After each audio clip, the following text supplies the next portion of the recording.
va commencer la discussion autour de ce temps d'échange. L'intitulé générique, c'est low-tech et dynamique territoriale. Alors, dans un premier temps, Timothée Boisseau, lorsque nous avons préparé cette rencontre, vous m'avez dit un territoire low-tech, c'est quelque chose qui n'existe pas, mais qui doit être inventé. Alors ça résonne avec l'intitulé évidemment de la table ronde. Il y a donc selon vous des initiatives, vous l'avez dit tout à l'heure, et qui pour l'instant en tout cas ne font, si j'ai bien compris, ni secteur géographique, ni économique, ni culturel, c'est un peu ça? Qui n'existent pas, oui, ou qui sont vraiment en train d'être inventés, et effectivement, je disais de différentes manières, où ces projets, puisque ça n'a encore pas été fait avant, sont vraiment dans l'exploration. Je pense ce qui se fait en Normandie, voir en fait au fur et à mesure en avançant, en fait quelles sont les étapes d'après, quels sont les besoins d'après, etc. Ou pareil aussi sur le programme de Grenoble, je laisserai peut-être Kevin rebondir là-dessus. En disant, voilà, on fait et on imagine un peu la suite, mais elle se construit aussi au fur et à mesure. Et moi, ce que je trouve intéressant, c'est de conscientiser ça, dire que les territoires low-tech, c'est pas un truc qui existe déjà, qui a une définition, etc. Mais voilà, en fait, comment on veut le construire et comment ça se fait au fur et à mesure par l'expérimentation, par des constructions aussi, on va dire, plus théoriques en disant comment en fait on traduit la démarche low-tech d'après ce qu'on en connaît à l'échelle d'un territoire ou comment on traduit les valeurs, etc. Donc voilà, il y a différentes manières de le construire et je trouve que c'est intéressant cette richesse qu'il y a d'avoir plusieurs expérimentations qui explorent des angles différents avec des cadres aussi un peu différents. Et je trouve que c'est ça qui est assez intéressant et très intéressant à suivre justement pour voir quelles sont les différences, qu'est-ce que ça produit aussi de différent. Et c'est possible qu'en fait, dans quelques années, on dise un territoire low-tech, en fait, il y a 3 ou 4 définitions. Comme il y a plein de définitions de la low-tech, en fait, on se retrouve avec la même chose pour ce que c'est qu'un territoire low-tech. La low-tech, l'évolution de la low-tech à votre échelle, sur lequel vous intervenez. Quelle évolution, comment ça se construit? Est-ce que vous avez l'impression que les choses sont encore des briques qui ne font pas sens, qui ne font pas mur? Comment est-ce que vous...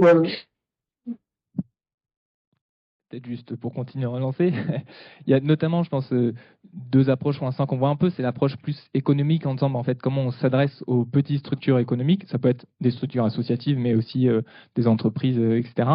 Et puis il y a aussi toute l'approche associative, donc avec alors le réseau là pour l'instant surtout national de tous les low-tech labs, etc. Qui sont déjà 2 manières assez différentes et qui dans les formes de réseau donnent aussi des choses un peu différentes. Ouais, nous, pour détailler un peu l'histoire, la jeunesse des différents parcours vers un territoire low-tech, porté donc initialement par le Low-Tech Lab à Concarneau et l'essaimage qu'on est en train de lancer, enfin qu'on a lancé à Grenoble depuis le mois de septembre. L'idée vraiment de se dire, on a des organisations sur notre territoire et on veut travailler avec celles qui sont volontaires d'expérimenter la démarche et suffisamment diverses pour avoir un paysage représentatif à minima de notre territoire. Donc nous, on travaille aussi bien avec l'hôpital de Grenoble que une petite entreprise qui fait de la production de pleurotes et de shiitake pour l'alimentation, une régie de quartier, un tiers-lieu, des services de la ville de Grenoble. Et l'idée, c'est de faire collaborer ces structures-là pour la simple et bonne raison que elles habitent le même territoire et elles ont un territoire d'action qui est celui de la métropole grenobloise. Et de voir en fait un peu, enfin je rejoins pas mal ce que disait Thomas sur l'aspect créer de la coopération. C'est une fin en soi pour nous entre ces structures, c'est ce qui nous permet de tisser des liens, d'imaginer ensuite une vision de résilience du territoire, etc. De faire en sorte que les gens se connaissent, de créer des moments conviviaux, de créer des sujets d'échange par thématique. Pareil, on est assez aligné, je pense, là-dessus, sur le fait que on veut faire voir à ces structures-là que même si elles ont des métiers très différents, des objectifs très différents, des tailles de structure, elles partagent des problématiques juste parce qu'elles partagent le même bassin d'activité. Par exemple, on va traiter sur Grenoble la question du confort d'été, qui est à la fois un sujet pour l'hôpital qui a peu de moyens et énormément de besoins, qui est à la fois un sujet pour les bâtiments municipaux de la ville, pour une entreprise, pour une association qui fait de l'accompagnement de personnes en situation de précarité énergétique. Et donc, ces trois organisations sont rassemblées par une même problématique, vont très sûrement la traiter de manière différente. Mais nous, on est là pour essayer d'accompagner ça, et c'est notre vision actuelle de de comment aller vers un territoire low-tech. Et c'est pas mal aussi hérité de ce qui s'est passé à Concarneau. Oui, alors pour faire d'un territoire low-tech, ou moi je dirais d'un territoire vers une transition, je vais le dire plutôt comme ça, je serai plus à l'aise. Mais pour moi, il y a faire système, en fait, tous ensemble. En tout cas, ceux qui partagent cette idée et cette voie-là. D'où encore une fois, moi, mon idée de coopération. Je trouve que le territoire est un bon outil média pour rassembler des gens. Je pense qu'aujourd'hui, on est dans un moment de la société, de l'histoire, où on est attaché à nos territoires, on est ancré sur nos territoires. Et parler du territoire, ça permet de mettre en synergie tout un tas d'acteurs différents. Parce qu'en fait, c'est vraiment le niveau le plus, très consensuel, où tout le monde a envie d'agir pour son territoire. Et je pense qu'il y a cette question territoriale, moi, comme porte d'entrée. Ensuite, faire système. Pour moi, le deuxième point après le territoire, c'est celui des besoins. Besoin du territoire, besoin des habitants, besoin des structures qui sont implantées sur ce territoire. Et regarder un peu ce qu'il y a là et développer des projets à partir de ça. Et ensuite, pour moi, là, on en arrive dans le moment un peu plus concret. Je vais commencer à donner des exemples. Développer des initiatives et des projets. Nous, typiquement, en ayant fait tout ce réseau de coopération, on est arrivé à développer des projets sur des questions d'alimentation, que ce soit à la fois sur des enjeux de distribution ou des enjeux de production. On est aussi allé sur des enjeux d'accessibilité et de lutte contre la précarité alimentaire. Donc en fait, tout ça, c'est des choses qui viennent. Après 1 ou 18 mois, 1 an ou 18 mois de moments où tu partages, où tu réfléchis, etc., il y a tout un tas de projets par ricochet qui eux-mêmes génèrent des projets par ricochet, génèrent des coopérations, renforcent les coopérations qu'on a mis ensemble. Ouais, je conclus là-dessus. On a aussi développé des choses sur les questions du numérique, du reconditionnement informatique. Aujourd'hui, on commence à s'intéresser de très près à la question du textile, etc. Et on va avoir, nous, une intervention plutôt en filière. Donc, on va regarder cette filière, on va regarder les acteurs locaux, on va commencer par les faire se rencontrer, développer des projets pour répondre à plusieurs enjeux de plusieurs de ces acteurs de la filière. Là-dessus, je pense que c'est important ces questions de relier. Pour moi, la coopération, c'est pas juste faire des choses ensemble, c'est créer des interdépendances qui soient contraignantes. C'est pas que du bon vouloir. En fait, il faut partager des destins communs, il faut avoir une culture commune de réflexion, une approche commune des choses. Et cette question des interdépendances, c'est à un moment, tu discutes avec tes fournisseurs, tu discutes avec tes clients, tu discutes avec tes financeurs, tu discutes avec des usagers et tout ça. Et même, c'est eux qui décident de ton activité. Là, un format qui marche bien là-dessus, je ne sais pas si vous connaissez, c'est le format de coopérative qui s'appelle la SIC, qui permet autant d'intégrer dans le système de décision de ton entreprise tes salariés, donc ceux qui produisent la valeur, mais aussi au moins 2 collèges, ton collège de fournisseurs et d'usagers. Tu peux aussi créer un collège partenaire avec, par exemple, une institution qui vient te financer ou pas. Ce qui fait que, en fait, ton activité, elle devient plus la poursuite d'une stabilité, mais bien la poursuite d'un projet de territoire où on a eu un exemple l'année dernière, une grosse plateforme territoriale de paysans a eu des problèmes de trésorerie et de modèle économique. Sa gouvernance étant composée d'acteurs publics du territoire, de producteurs des paysans et des fournisseurs, distributeurs, les biocoop, etc. En fait, ce sujet, il a été posé pour le collectif, pas juste pour les dirigeants. Et donc, ils ont trouvé un moyen de rebondir. S'il n'y avait pas cette gouvernance, la structure, elle serait finie. Déjà, en fait, les acteurs publics, ils seraient pas allés, ils n'auraient pas motivé les distributeurs et les producteurs auraient perdu ce truc-là. Pour finir là-dessus, donc pour moi, il y a comment on développe des nouvelles initiatives, comment on fait en sorte que les initiatives existantes ne perdent pas, mais aussi en fait comment on regarde toutes ces fonctions support qui sont dans toutes nos activités économiques. Nous, typiquement, on a eu des projets très fonctions support. On a une monnaie locale qui nous permet de venir faire ce low-tech parce qu'elle va maximiser des liens financiers, des échanges économiques entre les différentes structures. Donc en fait, c'est quand même un bon moyen de réancrer tout un tas d'activités sur le territoire, de faire système autour d'un territoire. On va avoir, nous, une structure qui s'appelle Zoomacom, qui a développé tout un tas d'outils pour les professionnels, mais dégooglisés, dégafamisés. En gros, donc ils ont mis 2 ans à faire tout un diagnostic des acteurs pour savoir c'est quoi leurs besoins, qu'est-ce qu'ils utilisent chez Google, pour ensuite mettre 1 an pour développer les outils, réfléchir les bons outils et mettre en place et tout ça. Enfin voilà, une fois en fait qu'on a ces communautés autour d'objectifs communs, on naisse des trucs par ricochet de façon assez bien. Donc, il faut penser les nouvelles activités, il faut penser comment tout cela coopère. Et Ouais, je voulais vraiment rebondir sur ça parce que nous, on est une SIG depuis le début, mais le témoignage là qu'a donné Thomas, c'est un témoignage qui devrait être celui que toutes les SIG pourraient donner. Nous, on ne peut pas vraiment donner ce même témoignage-là, parce qu'en fait, les acteurs publics, ils nous ont vus comme un autre acteur, certes, où ils ont pris 100 balles dans le capital, mais un autre acteur dans un espace concurrentiel. Et du coup, en fait, ils nous ont pas du tout aidés pour que ce soit les financements ou quoi que ce soit.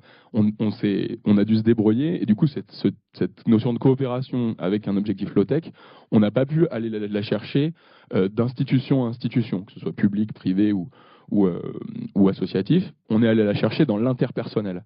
C'est pour ça que je disais que nous, le low-tech, c'est de trouver les meilleurs géotrouve-tout qui sont souvent maltraités dans les endroits où ils travaillent ou parfois même où ils ne travaillent pas, alors que c'est des personnes qui savent faire plein de choses, et arriver à leur donner un cadre de travail de qualité, une forme d'autonomie, et les recruter pour ensuite faire en sorte d'en faire la meilleure équipe possible, tournée vers un sujet qui les intéresse, le sujet du compostage, le sujet de la mécanique de précision, et que nous, on va intégrer nous, on va essayer d'intégrer les chaînes de valeur qui intéressent nos gars, en fait. C'est comme ça qu'on va le penser.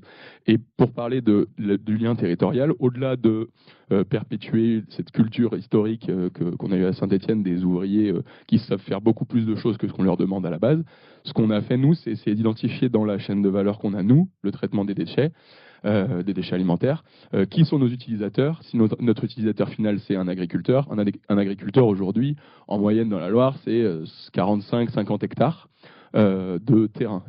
Donc lui, il a une ressource en excès qui est le terrain. Nous, on a une ressource en manque, dont on a besoin, c'est aussi le terrain pour pouvoir fabriquer le compost.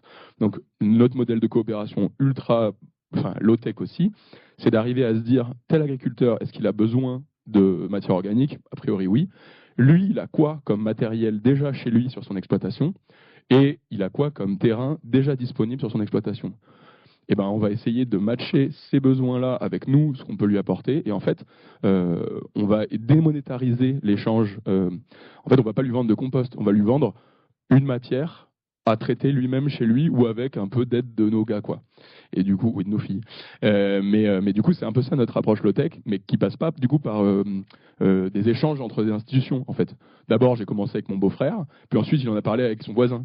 Et en fait, c'est comme ça qu'on a fonctionné. Et en fait, de proche en proche, on arrive à traiter la majorité des déchets alimentaires du territoire. En gros, on va collecter 5000 tonnes de déchets alimentaires. Nous, on s'occupe de les collecter et ensuite de les redispatcher entre des paysans. Il y a des paysans qui savent composter eux-mêmes, il y en a qui ne savent pas faire. Donc pour ceux qui savent faire, on va leur mettre à disposition juste le mélange prêt à composter. Et pour ceux qui ne savent pas faire, on va leur mettre à disposition une machine qu'on va faire se partager, que nous on va investir dedans et on va faire se partager la machine. On va recruter des personnes qui vont être des composteurs itinérants. Et plutôt que de nous intégrer sur une plateforme qu'on va devoir bétonner, centraliser des flux, en fait, on va décentraliser ces flux-là en se basant sur des ressources en excès que peuvent avoir certains acteurs économiques. Donc là, c'est des paysans. Alors, d'accord.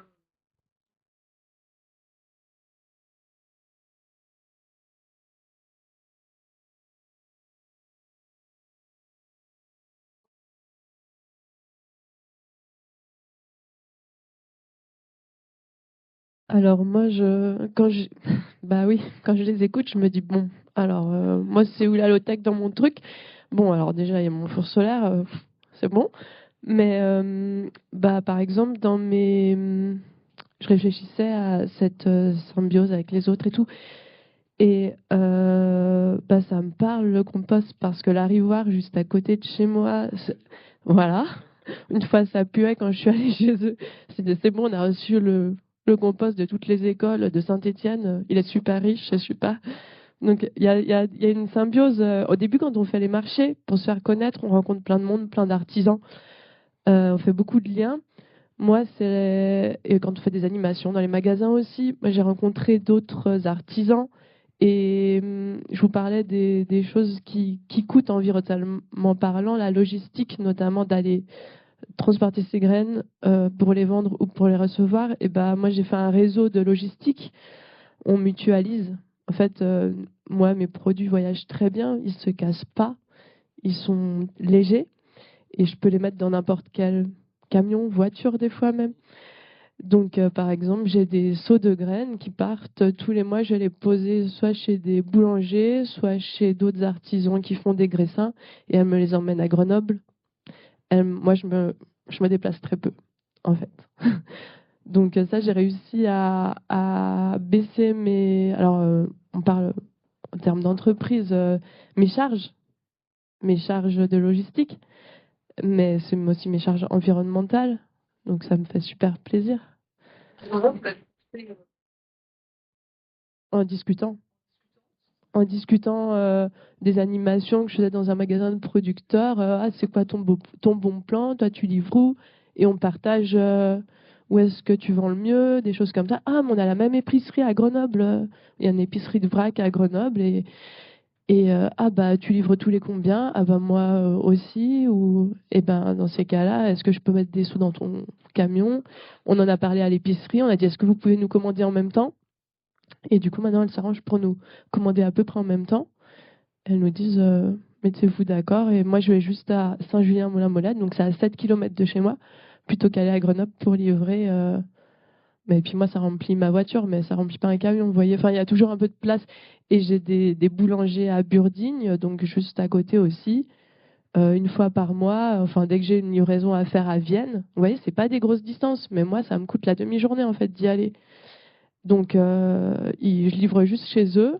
En plus, ils me récupèrent mes seaux parce que du coup, on essaye de faire que donc mes petits sachets en plastique. Je vous dis, ça m'énerve de les acheter, mais voilà, on est obligé en fait parce que sinon les épiceries elles veulent pas de nos graines parce qu'on a des sachets qui graissent, machin. Il faut du plastique. Et donc j'achète ça, mais sinon je propose tout en vrac. Même sur mon site internet, c'est en vrac dans des sachets en craft. Et sinon, c'est du vrac dans des gros seaux que je consigne, qui reviennent. Vous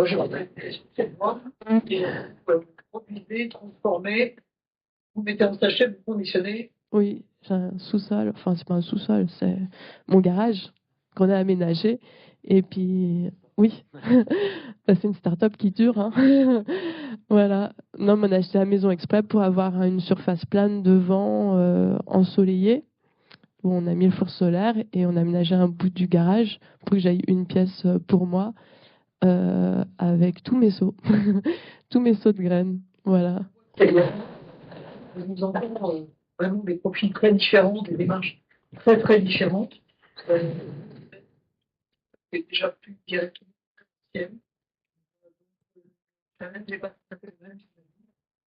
Non, mais c'est. Enfin, il y a plein de façons de faire. Enfin, oui, c'est concurrentiel, mais c'est aussi ce qui nous pousse vers la low-tech. Parce que du coup, plus on est. Bah voilà, plus on va. Enfin, ça m'a vachement parlé quand vous avez dit qu'il fallait fonctionner ensemble. Moi, c'est ce que je dis, il n'y a pas de concurrent. J'ai des gens qui viennent se former à la maison pour faire la même entreprise que moi. Arnaud, je suis allée le visiter pour faire la même entreprise que lui. Il y a de la place pour tout le monde. Et si on coopère tous ensemble, c'est là où on va y arriver. Sinon, les charges, elles sont trop importantes pour tout le monde. Moi, je pourrais pas vivre si je devais livrer tout le monde tout le temps à je sais pas combien de kilomètres. Mes cartons, à chaque fois que je vais dans une épicerie, je récupère leurs cartons pour emballer mes graines dedans. Vous voyez, enfin, les sachets. Je mets pas les graines directement dans les cartons. Mais enfin, vous voyez, c'est tout on se met d'accord. Quand je me fais livrer mes noix qui viennent de Grenoble, enfin à côté, et ben je les emmène quand je fais une livraison à Saint-Étienne. J'emmène des noix pour les boulangers de Saint-Étienne. Vous voyez, peut-être qu'il y a des choses que je rends pas, et je paye les gens en sachet de graines. Enfin, vous voyez, ils ont droit à 250 grammes de graines quand ils me livrent à Grenoble. C'est pas beaucoup, hein. Mais on se met d'accord et ils savent que c'est nul d'utiliser un camion vide. Et c'est notre petite monnaie d'échange. Et moi, je sais qu'en échange, je demande rien aux boulangers à Saint-Étienne, mais je leur emmène leurs graines. Ils viennent les chercher à Bellevue. Hop, on fait des petits échanges de camion à camion. Enfin, j'ai pas de camion, voiture avec camion. Je sais pas si ça correspond au low-tech ou tout ça, mais en tout cas, c'est de la mutualisation, c'est du bon sens en fait. Et voilà. Oui.